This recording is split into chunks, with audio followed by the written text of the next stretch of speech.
Marsh. I remind the House that this is the honourable member's first speech, and I ask the House to extend him the usual courtesies. The member for Hindmarsh.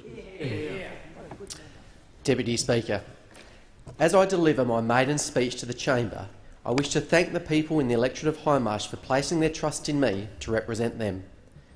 I am committed to representing them with diligence, determination and dedication over the next 3 years of this parliament, and hopefully, if I live up to the commitments to them, for some time beyond. I am honoured, privileged and proud to represent Hindmarsh, a place that has an exceptionally strong sense of community, a place that comprises and welcomes so many people of many different ethnic backgrounds, a place where small businesses drive so much of the local economy, a place where hard-working people hope for a better future for their families, and a place that I and my family are proud to call home. With this new government rest the hopes of the people of Hindmarsh.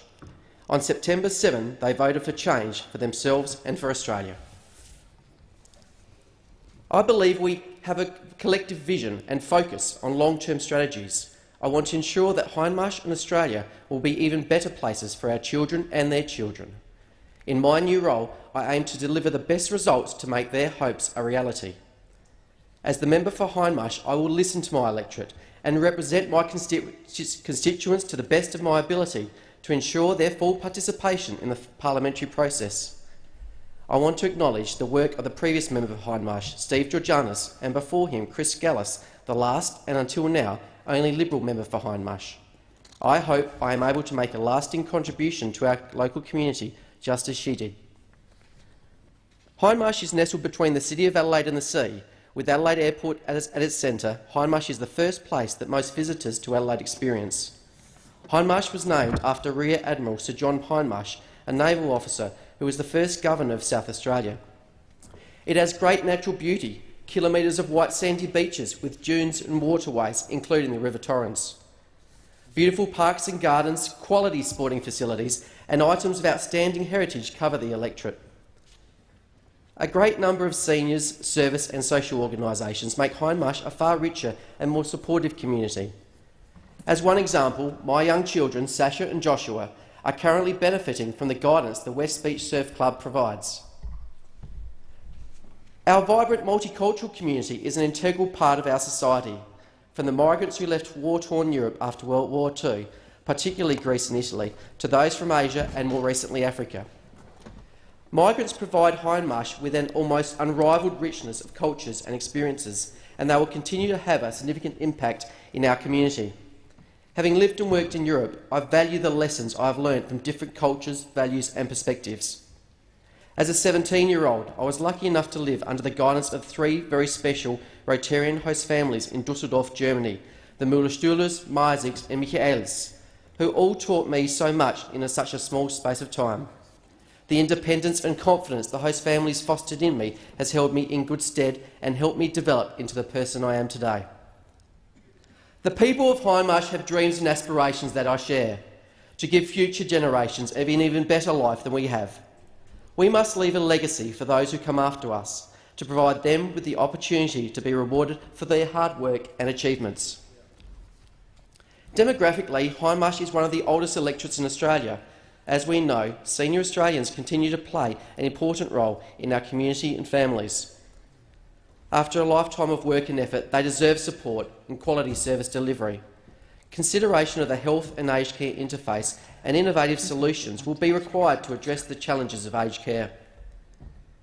We also have a responsibility to ensure that we meet the needs of the people whom we have inherited this great country from, while providing every incentive and opportunity for people to be self-sufficient through as much of their lives as is possible.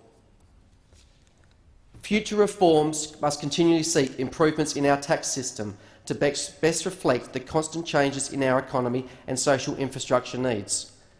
We need to create opportunities for those who otherwise would miss out. We need to find better ways to give people reliant on welfare a chance to contribute to our society. As Sir Robert Menzies stated, we need to give them a chance in life, to make them not leaners but lifters. But it is not just the role of government to help the less fortunate in our society. As individuals, we can take our own leads, and while I will be working hard for the people of Hindmarsh, I want to maintain my efforts to help others less fortunate. For more than 10 years, I've raised money for charities and not-for-profits through a number of events. While recognising there may be a more popular and famous cyclist in our chamber, the most significant event for me was a charity bike ride in South Australia's beautiful Clare Valley, which raised close to $100,000. In life, it is important to be part of a cause larger than ourselves. I salute Australia's many volunteers and commend the new wave of Australian philanthropists, including those working with our tertiary institutions to better our society and productive capacity. It is worth reflecting on the position enunciated by the German philosopher Georg Hegel. An individual develops fully by sharing in and drawing on the moral, spiritual and intellectual resources of the society of which they are part of. Innovation, knowledge and creativity are the new drivers of economic growth in developed nations around the world. But whatever model we pursue, we should seek to combine a sustainable environment and a sustainable economy. I believe we should explore population policies that focus more on building regional centres. The Abbott government has made clear its intention to deliver on infrastructure, and there is an important role for all members of Parliament to ensure the right infrastructure exists, whether that be hospitals, schools or roads. We must take into account our environmental and social capacity, but also our potential in the areas of tourism and agribusiness. I have always held strong beliefs that we should respect the right of individuals and their freedoms, and in the words of John Stuart Mill, the state only has the right to intervene in the lives of individuals to prevent harm to others. It is through the work of individuals that opportunity and hope is created for all of our citizens. By building a strong and stable economy, government has an important role to play in providing the necessary support for all Australians. As former Prime Minister John Howard said in his maiden speech, it is only through the creation of community wealth by the efforts of individuals that it is possible for governments to undertake social welfare and to fund their operations. Nobody likes being taxed, but the people will respect a government that spends the money responsibly in an effective manner. In this way, government is no different from a household or a business. It must live within its means. I want to say a few words about small business, an issue so relevant to so many people in Hindmarsh. My mother was a small business owner, and my wife is a small business owner. I understand the hard work required, the risks small business owners take, and the frustrations they experience, particularly with unnecessary regulation. Red tape is making it difficult for many small businesses. By cutting red tape and letting small business do what they do best, we will create a more vibrant and entrepreneurial economy. I look forward to working for the 12,000 small businesses in Hindmarsh, their staff and their families. I know they welcome Prime Minister Abbott's statement, Australia is again open for business. The need to improve our productive capacity is a major challenge for our country. If we fail to heed the lessons of the past and ignore the need to improve our productivity, then we will be left behind as our Asian neighbours become even more competitive. We need to foster an environment where innovative sectors can grow and entrepreneurs can flourish. We need to seek and encourage greater business and technological innovations. Through smart regulation and competitive pressures, this can be achieved.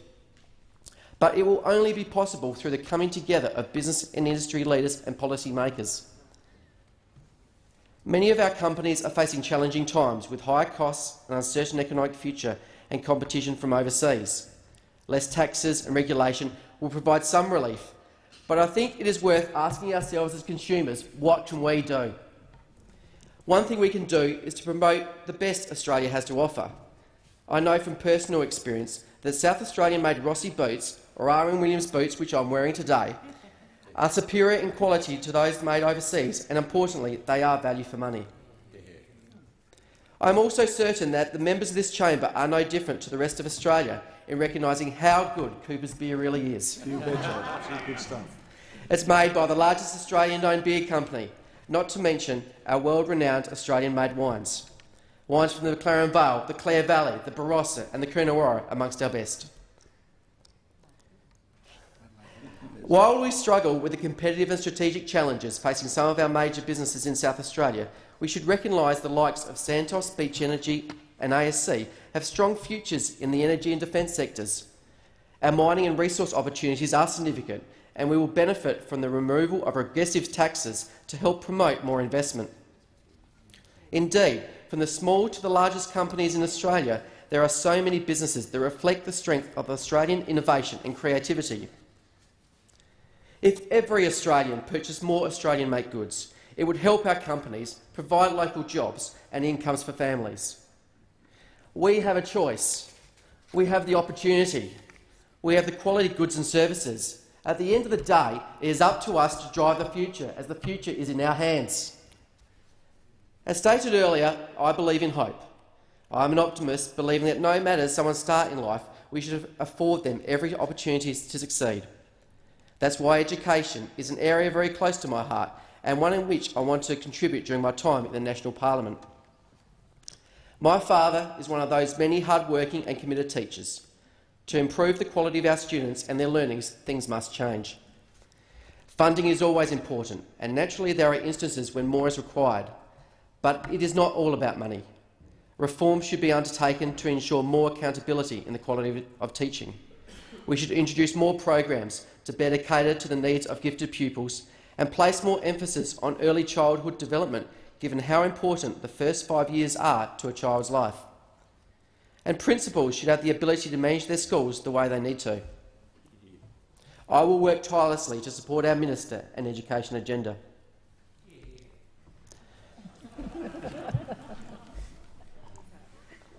Australia is a nation with limitless potential. We have many world-class business people, entrepreneurs, professionals and scientists.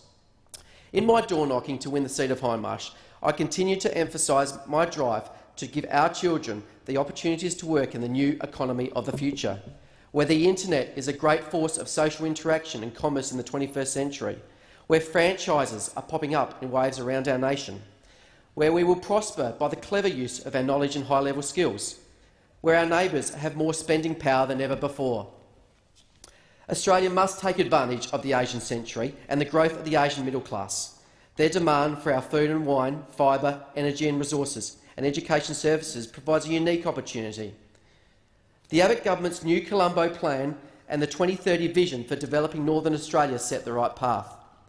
We must dedicate our collective efforts to maximising this opportunity. We also need to invest in the future security of our country. The many employees in the defence sector in Hindmarsh look forward to the Coalition's commitment to increase defence spending to 2% of GDP.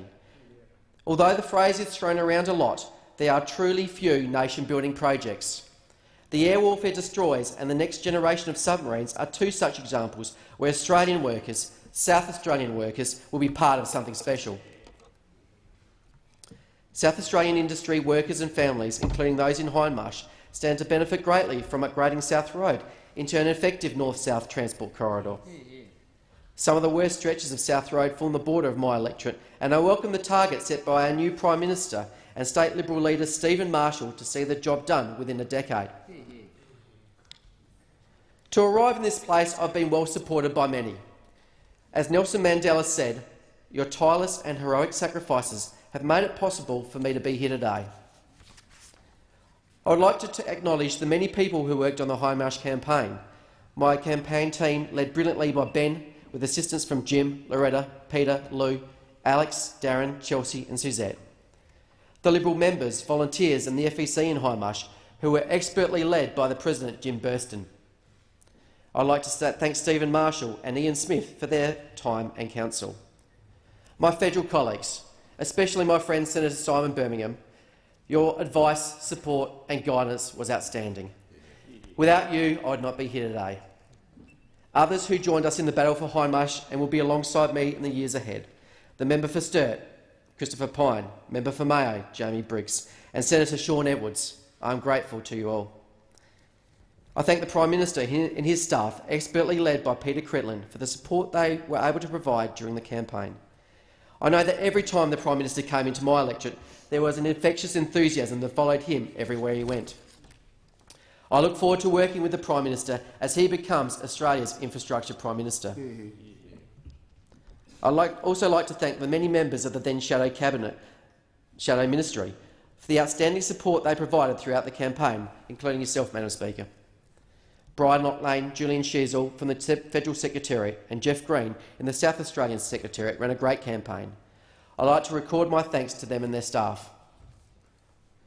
I want to thank the Honourable Robert Brokenshire for the opportunity he gave me in politics, and to my friends and former colleagues at Piper Alderman Lawyers. They showed me the value of intellectual discipline, loyalty and integrity. To the others in business and the political world, mainly in Adelaide, but also those supporters and friends in Sydney, Melbourne and Brisbane, I thank you. I want to pay tribute to Mike Semler, Robert Champion de Crepney and the late Maurice de Rohan, who is to become the Governor of South Australia were it not for his untimely passing. They have been, or continue to be, leaders in their respective fields of religion, business and international relations, and I learnt a great deal from my time with them. To those many friends who have assisted me throughout my life and my campaign, I want to acknowledge your positive influence and, most importantly, friendship. Especially my school friends, including Jan, Luke, Michael, Ben, Daniel and Brett. University mates, Lance, Peter, Sam, Dave and Bruce, the man who got me through the Paris Marathon. Linda and Ryan, who are in the gallery this afternoon. Former work colleagues, Matt, Dan, Jeremy and Phil, and my cycling and running colleagues, Andrew, Jeff and Grant. Finally, to my international mates, John, Justin, Sally and the late Mark Ortherson from my years working in London.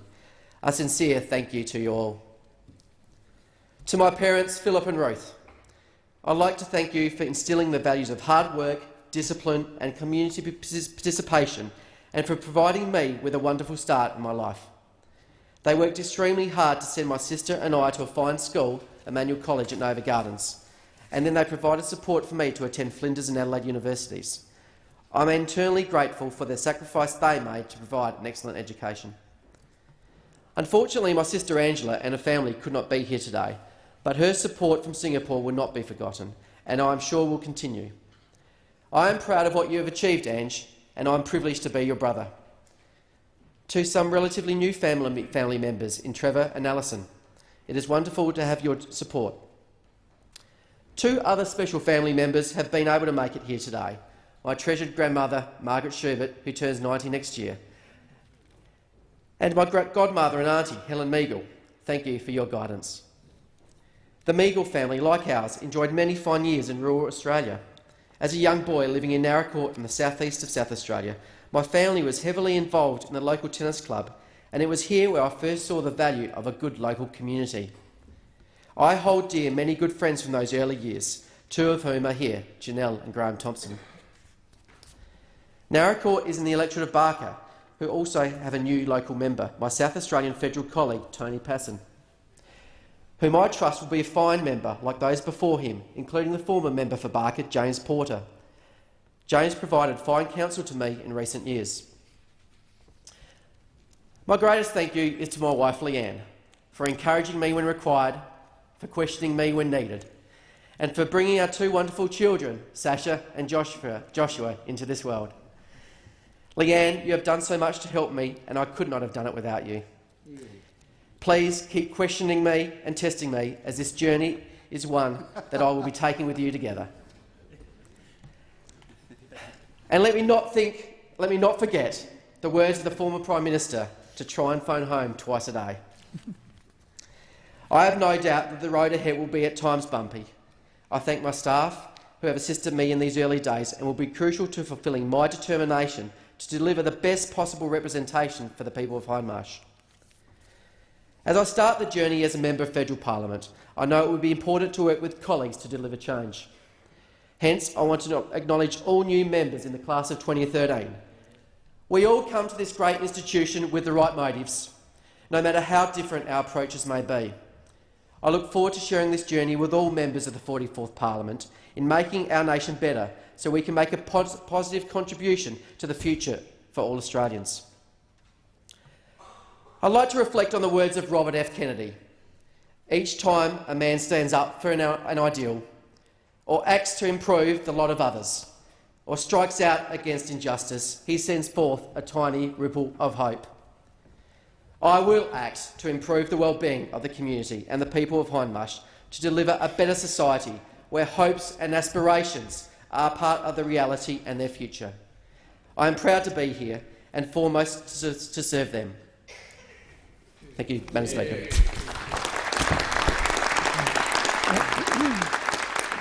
Before I call the honourable member for Layla, I remind the House that this is the honourable member's first speech and ask that the House extend to her the usual courtesies. I call the honourable member for Layla. Madam Speaker,